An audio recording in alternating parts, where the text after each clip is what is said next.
വ്യത്യസ്ത പ്രചാരണ പരിപാടികളുമായി കോട്ടയത്തെ സ്ഥാനാർത്ഥികൾ കുടുംബയോഗങ്ങളിലും ഗൃഹസന്ദർശനങ്ങളിലുമാണ് LDF ശ്രദ്ധ കേന്ദ്രീകരിക്കുന്നത്.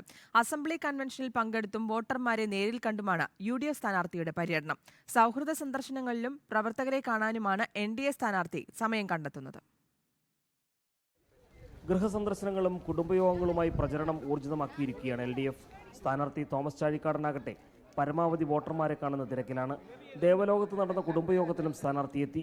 വലിയ സ്വീകരണമാണ് കുടുംബയോഗങ്ങളിൽ സ്ഥാനാർത്ഥിക്ക് ലഭിച്ചത്. UDF സ്ഥാനാർത്ഥി advocate K. Francis George Kaduthuruthy മണ്ഡലത്തിലെ വിവിധ പ്രദേശങ്ങളിൽ പര്യടനം നടത്തി. വലിയപള്ളി, താഴത്തുപള്ളി, മള്ളിയൂർ ശ്രീ മഹാഗണപതി ക്ഷേത്രം എന്നിവിടങ്ങൾ സന്ദർശിച്ചു. മള്ളിയൂർ പരമേശ്വരൻ നമ്പൂതിരി സ്ഥാനാർത്ഥിയെ പൊന്നാടയണിയിച്ച് സ്വീകരിച്ചു. കോഴ സെന്റ് ജോസഫ് കപ്പേളയിലെ ഊട്ടുനേർച്ചയ്ക്കെത്തിയ സ്ഥാനാർത്ഥി വിശ്വാസികളുമായി സ്നേഹസംഭാഷണം നടത്തി.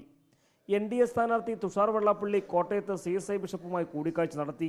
തുടർന്ന് മണ്ഡലത്തിലെ വിവിധ പ്രദേശങ്ങളിലെത്തി വോട്ടർമാരെ നേരിൽ കണ്ടു. തെരഞ്ഞെടുപ്പ് പ്രവർത്തനങ്ങൾ ഊർജിതമാക്കാൻ പുതുപ്പള്ളി നിയോജക മണ്ഡലത്തിൽ NDA തെരഞ്ഞെടുപ്പ് കമ്മിറ്റി ഓഫീസും തുറന്നു. റിപ്പോർട്ടർ, കോട്ടയം.